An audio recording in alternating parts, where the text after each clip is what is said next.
ನಮಸ್ಕಾರ. ಓಂ ಶ್ರೀ ಸಾಯಿರಾಮ್. ಇದೇ ತಿಂಗಳ 29ನೇ ತಾರೀಕು ಬುಧವಾರ ಜಗತ್ತಿನಾದ್ಯಂತ ಶಿರಡಿ ಸಾಯಿಬಾಬಾರ ಗುರುಪೂರ್ಣಿಮಾ ಕಾರ್ಯಕ್ರಮ ಆಚರಿಸ್ತಾ ಇದ್ದೀವಿ. ಸೊ ಅದೇ ರೀತಿ ನಮ್ಮ ಬೈಯಂಡಳ್ಳಿ ಕಿತ್ತನಹಳ್ಳಿ ಮುಖ್ಯ ರಸ್ತೆಯಲ್ಲಿರುವಂಥ ಬೈಯಂಡಳ್ಳಿ ಶಿರಡಿ ಸಾಯಿಬಾಬಾ ಪ್ರತಿ ವರ್ಷವೂ ಸಹ 10,000 15,000 ಜನ ಈ ದೇವಸ್ಥಾನಕ್ಕೆ ಬರ್ತಾ ಇದ್ದಾರೆ. ಈ ದೇವಸ್ಥಾನದಲ್ಲಿ ದಿನೇ ದಿನೇ ಪವಾಡಗಳ ಸೃಷ್ಟಿ ಮಾಡ್ತಾ ಇದ್ದಾರೆ ಶಿರಡಿ ಸಾಯಿಬಾಬಾ. ಇಲ್ಲಿ ಧ್ವನಿ ಸೇವೆ, ಹಾಗೆ ಏಕಶಿಲೆಯಲ್ಲಿ ಉದ್ಭವ ಆಗಿರುವಂಥ ಗಣೇಶ ಸುಬ್ರಹ್ಮಣ್ಯ ಸ್ವಾಮಿ ದೇವಸ್ಥಾನ, ಹಾಗೂ ದ್ವಾರಕಮಾಯಿ, ಹಾಗೆ ಗೋಶಾಲೆ, ಇದಿಷ್ಟು ಇರುವಂಥ ಒಂದು ಪವಿತ್ರ ಕ್ಷೇತ್ರ ಬೈಯಂಡಳ್ಳಿ ಶಿರಡಿ ಸಾಯಿಬಾಬಾ ದೇವಸ್ಥಾನ. ಸೊ ಇದೇ ತಿಂಗಳು ಜುಲೈ 29ನೇ ತಾರೀಕು ಪ್ರತಿ ವರ್ಷಂತೆ ಈ ಬಾರಿಯೂ ಸಹ ಗುರುಪೂರ್ಣಿಮಾ ಕಾರ್ಯಕ್ರಮವನ್ನು ಭಾಳ ವಿಜೃಂಭಣೆಯಿಂದ ಧರ್ಮದರ್ಶಿಗಳು ನಾಗರಾಜ್ ಸಾಯಿ ಅವರು ನಡೆಸ್ಕೊಡ್ತಾ ಇದ್ದಾರೆ.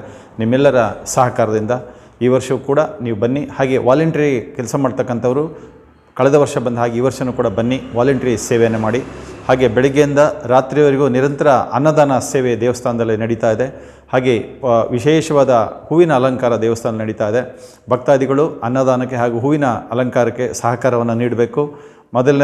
ಮೊದಲನೇದಾಗಿ ನೀವು ಆ ಅನ್ನದಾನಕ್ಕೆ ಬೇಕಾಗುವಂಥ ಪದಾರ್ಥವನ್ನು ದೇವಸ್ಥಾನಕ್ಕೆ ಮುಂಚಿತವಾಗಿ ತಂದುಕೊಡ್ಬೋದು. ಅಕ್ಕಿ, ಬೇಳೆ ಮುಂತಾದ ಪದಾರ್ಥಗಳನ್ನು. ಹಾಗೆ ಹೂವಿನ ಅಲಂಕಾರ ಇದಕ್ಕೆಲ್ಲ ಸಹಕಾರ ನೀಡುವಂಥವರು ಬಂದು ಬಾಬಾರ ಸೇವೆ ಮಾಡಿ, ನಿಮಗೆ ಬಾಬಾ ಒಳ್ಳೇದು ಮಾಡಲಿ.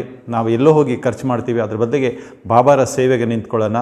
ನೀವು ತನು ಮನ ಧನ ಸಹಕಾರ ಕೊಟ್ಟು ಈ ಬಾರಿ ಕೂಡ ಗುರುಪೂರ್ಣಿಮಾ ಕಾರ್ಯಕ್ರಮಕ್ಕೆ ತಾವೆಲ್ಲರೂ ಬರಬೇಕಂತ ಹೇಳಿ ದೇವಸ್ಥಾನದ ಪರವಾಗಿ ವಿಶೇಷವಾಗಿ ನಿಮಗೆ ಆಹ್ವಾನ ಮಾಡ್ತಾ ಇದ್ದೇವೆ.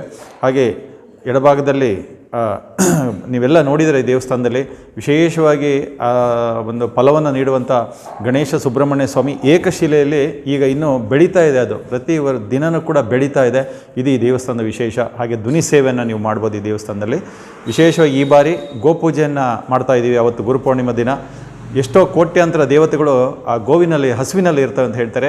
ಬೈಯಂಡಳ್ಳಿ ಶಿರಡಿ ಸಾಯಿಬಾಬಾ ದೇವಸ್ಥಾನದಲ್ಲಿ ಧರ್ಮದರ್ಶಿಗಳು ಗೋಶಾಲೆಯನ್ನು ಕೂಡ ಮಾಡಿದ್ದಾರೆ. ಈಗಾಗಲೇ 6ರಿಂದ 7 ಹಸುಗಳು ದೇವಸ್ಥಾನದ ಹಿಂಭಾಗದಲ್ಲಿ ಇದ್ದಾವೆ. ಅವುಗಳಿಗೆ ಊಟವನ್ನು ಕೊಡುವಂಥವ್ರು ಅವತ್ತು ದೇವಸ್ಥಾನದಲ್ಲಿ ಹಸುಗಳಿಗೆ ಬೇಕಾಗುವಂಥ ಫುಡ್ಡಿನ ವ್ಯವಸ್ಥೆಯನ್ನು ಮಾಡಿದ್ದಾರೆ. ನೀವು ಫುಡ್ಡನ್ನು ಹಸುಗಳಿಗೆ ತಾವೇ ತಿನ್ನಿಸ್ಬೋದು. ಸೊ ಇವೆಲ್ಲ ವಿಶೇಷ ಈ ಬಾರಿ ಇದೆ. ಮತ್ತೊಮ್ಮೆ ನಿಮಗೆ ಈ ಗುರುಪೂರ್ಣಿಮಾ ಕಾರ್ಯಕ್ರಮಕ್ಕೆ ಮತ್ತೊಮ್ಮೆ ಧರ್ಮದರ್ಶಿಗಳು ನಾಗರಾಜ್ ಸಾಯಿ ಅವರ ಪರವಾಗಿ ಹಾಗೂ ಬೈಯಂಡಳ್ಳಿ ಶಿರಡಿ ಸಾಯಿಬಾಬಾ ದೇವಸ್ಥಾನದ ಪರವಾಗಿ ತಮ್ಮೆಲ್ಲರಿಗೂ ಆಧಾರದ ಸ್ವಾಗತವನ್ನು ಮಾಡ್ತಾ ಇದ್ದೇವೆ. ಬನ್ನಿ, ಗೋಶಾಲೆ ಹಾಗೂ ಗಣೇಶ ಸುಬ್ರಹ್ಮಣ್ಯ ಸ್ವಾಮಿಯನ್ನು ನೋಡ್ಕೊಂಬರೋಣ.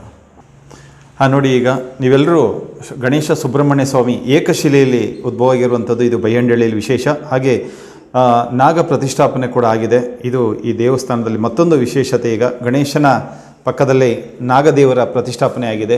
ಸೊ ಎಲ್ಲ ದೇವರ ಆಶೀರ್ವಾದ ನಿಮಗೆ ಸಿಗಲಿ ಅಂಥೇಳಿ ಮತ್ತೊಮ್ಮೆ ಆಶಿಸ್ತಾ ಇದ್ದೇವೆ. ನಾಗದೇವರ ಪ್ರತಿಷ್ಠಾಪನೆ ಆಗಿದೆ ಈಗಾಗಲೇ. ಸೊ ಮತ್ತೆ ಬನ್ನಿ ಗೋಶಾಲೆಯನ್ನು ನೋಡ್ಕೊಂಬರೋಣ. ನೋಡಿ ಸ್ನೇಹಿತರೆ, ಗೋಶಾಲೆ ಇದು ಬೈಯಂಡಳ್ಳಿ ದೇವಸ್ಥಾನದ ಹಿಂಭಾಗದಲ್ಲಿದೆ. ಇಲ್ಲಿ ದೇವಸ್ಥಾನ ಇದೆ, ಅದರ ಹಿಂಭಾಗದಲ್ಲೇ ಗೋಶಾಲೆಯನ್ನು ಮಾಡಿದ್ದಾರೆ. ಸೊ ನೀವೆಲ್ಲರೂ ಬನ್ನಿ. ಈ ಬಾರಿ ಇದು ಮತ್ತೊಂದು ವಿಶೇಷ. ಅವತ್ತು ಗೋಪೂಜೆ ಕೂಡ ಇದೆ ಗುರುಪೂರ್ಣಿಮಾ ದಿನ. ಗೋಶಾಲೆ ನೋಡಿ, ಹಸುಗಳು ತುಂಬ ಮುದ್ದಾಗಿದೆ. ಇದು ಪುಂಗನೂರು ಹಸುಗಳು. ಇದು ಬೆಂಗಳೂರಲ್ಲಿ ಸ್ವಲ್ಪ ಭಾಳ ಕಡಿಮೆ ಸಿಗೋದು. ಇದು ಪುಂಗನೂರು ಹಸು, ಅದು ಪುಂಗನೂರು ಹಸು. ಎಲ್ಲ ನಾಟಿ ಗಿಡ್ಡ ಎಲ್ಲ ಥರ ಹಸುಗಳಿದೆ ಇಲ್ಲಿ. ಸೊ ಹಸುಗಳಿಗೆ ಆಹಾರವನ್ನು ನೀಡಿ ಪುಣ್ಯವನ್ನು ಕಟ್ಕೊಳ್ಳಿ. ಕೋಟ್ಯಾಂತರ ದೇವತೆಗಳು ಹಸುನಲ್ಲಿ ಇರ್ತಾವಂತೆ.